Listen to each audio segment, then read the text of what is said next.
20 tahun yang lalu, di tahun 2005, rektor, presiden dibilangnya, presiden Harvard University, Larry Summers, membuat pernyataan. Ini bukanlah pernyataan dari seseorang yang tidak berilmu. Ini adalah presiden tertinggi dari Harvard University, universitas nomor 1 di dunia. Larry Summers membuat pernyataan bahwa secara alamiah kemampuan wanita di bidang matematika dan sains lebih rendah daripada pria. Beliau tidak ada bermaksud tidak baik, tapi beliau percaya bahwa ini adalah keniscayaan, adalah suatu fakta.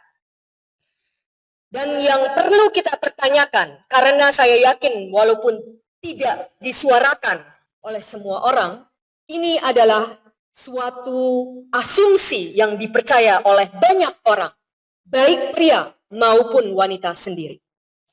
Sehingga untuk bisa mengubah asumsi tersebut, kita tidak bisa hanya merasa berkata-kata bahwa ini adalah perkataan yang tidak baik.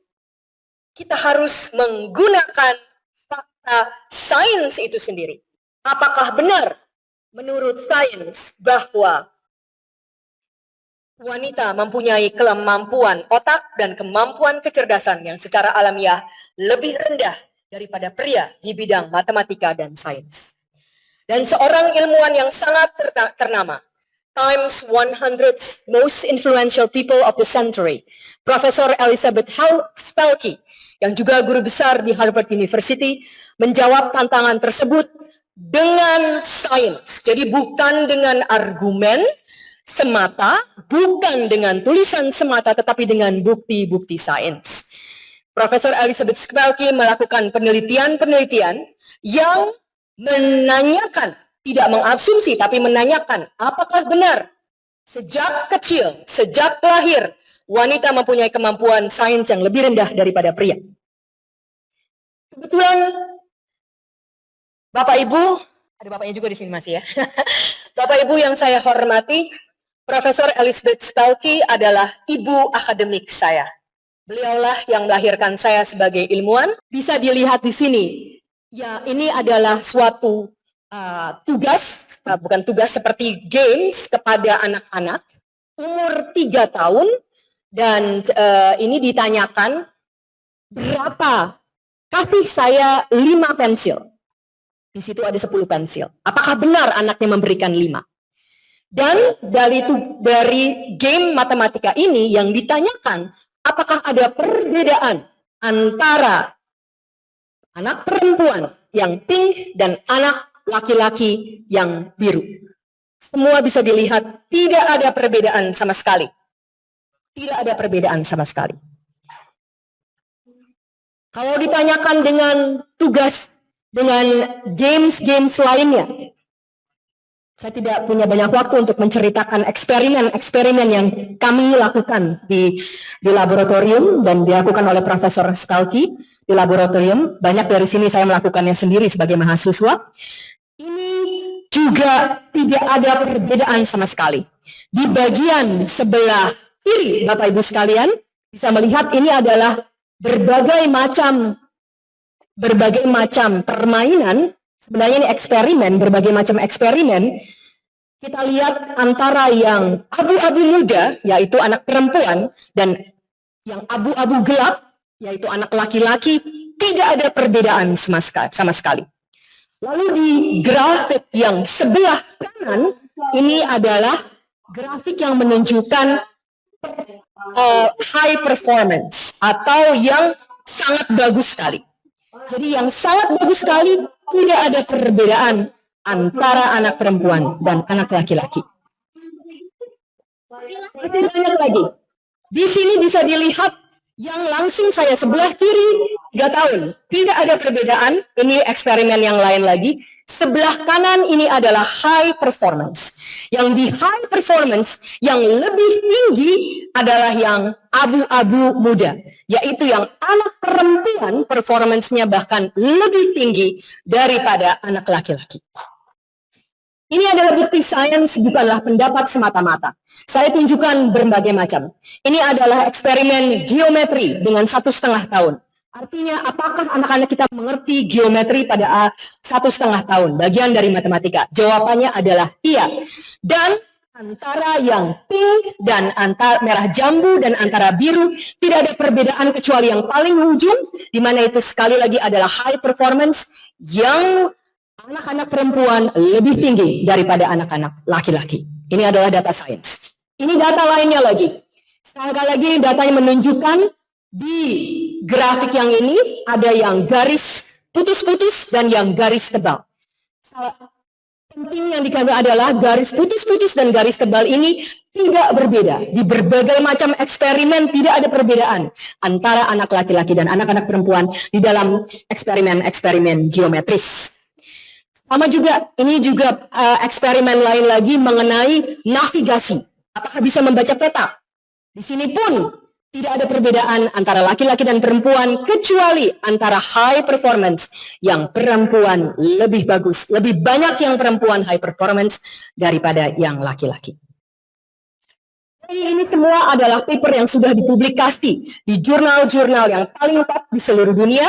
Kembali lagi saya mengatakan ini bukanlah berdasarkan pendapat, tetapi berdasarkan bukti sains yang kalau Bapak Ibu sekalian ingin mengetahuinya dengan lugas dan mudah dibaca, inilah buku terakhir yang ditulis oleh Profesor Elizabeth Stauke, profesor saya yang melahirkan ibu akademik saya, yang memberikan bukti-bukti sains bahwa manusia pertama, ini penting, manusia dikaruniai kemampuan dasar untuk memahami angka dan ruang. Kembali lagi, ini bukanlah pendapat, karena itu adalah sesuatu yang indah. Tidak, ini adalah bukti sains. Saya pun punya penelitian yang membuktikan ini. Kemampuan ini yang kedua, poin yang sangat penting sekali, kemampuan ini berkembang secara setara baik bagi wanita maupun pria. Artinya sejak kecil tidak ada perbedaan gender. Kalau dibilang ada perbedaan gender otak antara wanita dan pria, itu adalah mitos belaka, terutama sekali di dalam sains dan matematika. Mudah-mudahan bisa dipahami dan bisa dipegang bahwa semua anak, termasuk anak Indonesia, mempunyai kemampuan luar biasa di dalam bidang matematika, angka dan ruang. Matematika, sains, semuanya itu kita punya kemampuan sejak lahir. Dan tidak ada perbedaan gender sedikit pun. Kalaupun ada, itu lebih, yang wanitanya lebih hebat bahkan. Dari bukti ya. Tapi sekarang, 20 tahun, ini 20 tahun, itu tadi 20 tahun yang lalu, 20 tahun setelahnya, fakta tetap menyatakan, ini saya nggak tahu kenapa ada logo Kemenkes ini. Nggak apa-apa, kita semua bersahabat. Cuma ini data dari saya langsung ya, dari Kemendikbudristek. Fakta menyatakan bahwa 20 tahun setelahnya di bidang STEM, memang kita masih kekurangan tenaga kerja wanita. Ini data terakhir dari World Survey. Dan kalau kita lihat misalnya kesenjangan gender dalam pekerja AI, sejak 2016, jumlah pekerja AI wanita itu naik 2 kali lipat menjadi 0,2%, tetapi pria yang bekerja di AI, pria itu tetap mendominasi 0,41%, 2 kali lipat. Ini menarik. Di bawah kecil-kecil, Bapak Ibu bisa lihat mungkin, adalah nama-nama negara. Yang dipotong di sini adalah bar yang warna merah, dan berapa jumlah lulusan STEM, itu yang merah, dan berapa jumlah lulusan STEM wanita per negara, itu yang biru. Kalau jumlah lulusan STEM-nya sama, berarti merah dan biru harusnya sama persis. Tetapi Bapak Ibu bisa lihat, di seluruh negara yang disurvei di dunia, tidak ada satupun yang biru melebihi yang merah. Artinya, tidak ada satupun negara di mana lulusan STEM wanita itu lebih banyak daripada lulusan STEM pria. Bahkan yang terjadi sebaliknya, di mana di kebanyakan negara merahnya jauh di atas birunya. Artinya lulusan STEM pria jauh lebih banyak daripada wanita. Di Indonesia angkanya demikian, lulusan STEM wanita adalah 12,39%, sementara lulusan STEM pria 29,3%. Sehingga bisa kita kurangi kesenjangan sebanyak 16,91%. Ada juga data-data dunia yang mungkin mengagetkan Bapak Ibu sekalian, yang tidak terpikir bahwa di negara-negara tersebutlah bahkan mulai mengejar kesenjangan antara STEM wanita dan pria. Turki memiliki kesenjangan yang paling kecil, 0,95% antara pria dan wanita.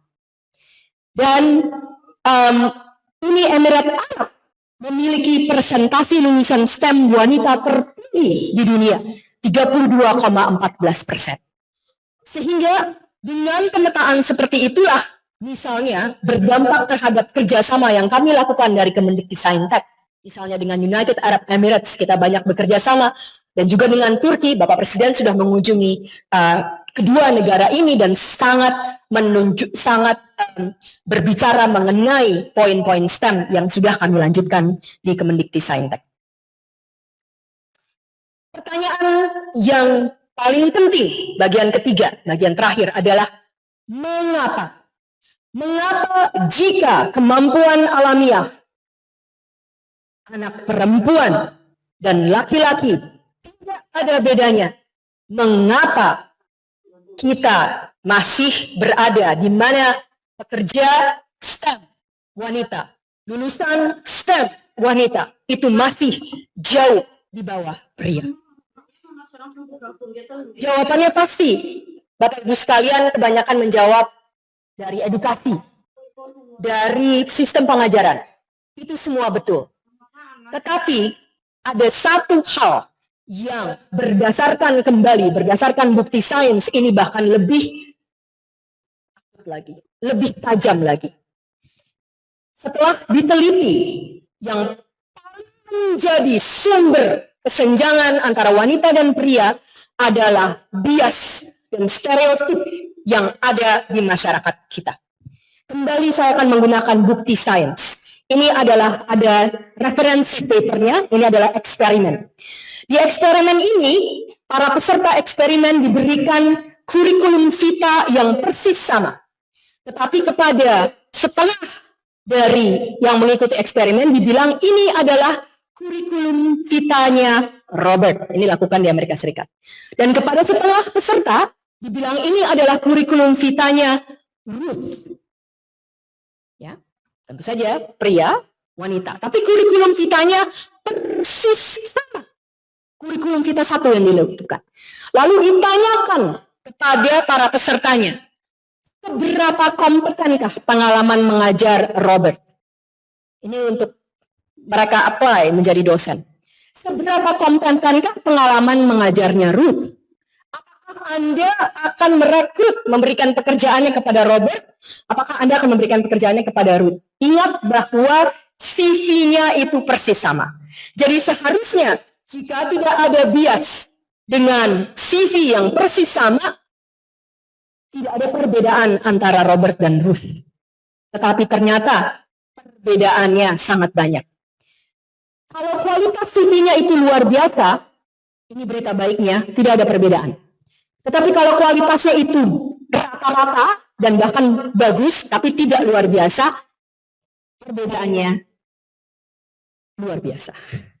Robert dianggap memiliki produktivitas yang lebih tinggi daripada Ruth, padahal itu adalah CV yang sama. Robert dinilai memiliki pengalaman mengajar yang lebih mumpuni, padahal berapa tahun mengajarnya persis sama. Peluang Robert untuk direkrut 70%, sedangkan Ruth hanya 45%. Ini adalah data. Hasil penelitian yang menunjukkan bias ini terbukti dengan angka. Oleh karena itu mungkin satu saran saya, kebudayaan kita di Indonesia, untuk memasukkan foto pada CV, marilah kita hapus Bapak Ibu sekalian. agar kita tidak melebarluaskan bias. Karena dengan foto tidak perlu kita melihat foto orang yang akan bekerja. Kita perlu melihat kemampuannya, nilai dari CV-nya. Foto itu akan menambahkan bias, Bapak Ibu sekalian. Ini terbukti dengan sains. Ini data lain lagi, bahwa mahasiswa wanita mendapatkan lebih sedikit bimbingan karier daripada mahasiswa pria dengan kemampuan yang sama. Jadi ini terus-menerus biasnya ada. Sehingga tentu saja gamblang jika seorang mendapatkan bimbingan yang lebih, tentu saja kemungkinan dia mendapatkan pekerjaan juga lebih. Ini ditanyakan kepada dosen-dosen atau guru-guru besar di bidang sains di Amerika Serikat dan di Eropa. Terakhir, Bapak Ibu mungkin bertanya-tanya, apa dampak artificial intelligence? Karena kita sering mendengar dan mungkin percaya bahwa artificial intelligence itu mengurangi biasnya manusia. Di mana manusia itu mempunyai bias-bias, artificial intelligence-nya menghilangkannya. Jika itu benar, berarti ini adalah salah satu solusi untuk kesenjangan gender kita. Tetapi, apa kata data bahwa benarkah artificial intelligence itu mengurangi bias gender atau bahkan menghapus bias gender? Faktanya tidak. Kasus beberapa tahun yang lalu ketika Amazon, perusahaan besar, melakukan rekrutmen dengan AI, bahkan sistem rekrutmennya itu sangat bias kepada pria.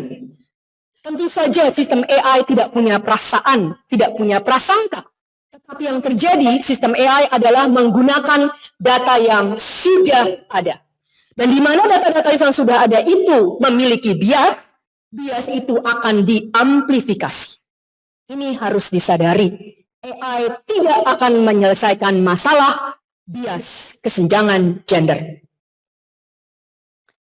Satu lagi, ada beberapa lagi sebenarnya. Ada satu, research membuktikan bahwa AI juga sangat bias terhadap kepemimpinan perempuan.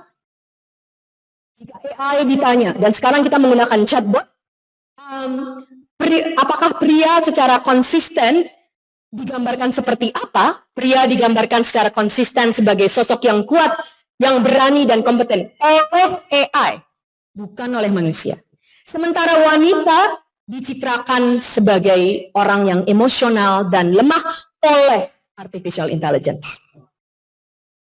Ketika artificial intelligence diminta membuat gambar sekretaris, 9 dari 10 direpresentasikan oleh wanita. Tetapi begitu diminta gambar CEO, semuanya pria. Ini artificial intelligence. Dan AI ditanya, wanita kerap kali dikaitkan dengan rumah, keluarga, anak-anak, sementara pria dengan bisnis, eksekutif, gaji, dan karier. Bahkan ketika AI-nya pun di-training, bahkan menjadi lebih parah lagi. Kenapa? Training itu memberikan lebih banyak data, dan data yang diberikan sudah mempunyai bias yang sudah ada. Sehingga biasnya bahkan teramplifikasi. AI adanya sampah masuk, sampah keluar. Bias yang masuk bahkan lebih diamplifikasi lagi. Jadi terakhir, Bapak Ibu sekalian, stereotip gender adalah hambatan sosial yang paling utama. Sains menunjukkan tidak ada perbedaan kemampuan otak di dalam sains, teknologi, dan matematika antara pria dan wanita. Namun, masalah ini bukanlah hanya hambatan bagi individu. Kita semua harus bisa memerangi stereotip tersebut, termasuk di diri kita sendiri, dan juga dari kebijakan-kebijakan, dari yang kecil seperti tidak meminta foto di dalam CV, sampai yang besar kebijakan yang kita lakukan di instansi-instansi kelembagaan, kementerian, dan lembaga-lembaga perlu kita pikirkan bersama. Jangan juga kita bergantung kepada artificial intelligence, karena Data menunjukkan artificial intelligence bahkan mengamplifikasi bias yang ada. Semoga kita semua secara bersama menggunakan nalar dan logika dan juga dengan data-data dan fakta-fakta sains untuk memajukan sains dan wanita di Indonesia. Sekian dan terima kasih. Assalamualaikum warahmatullahi wabarakatuh.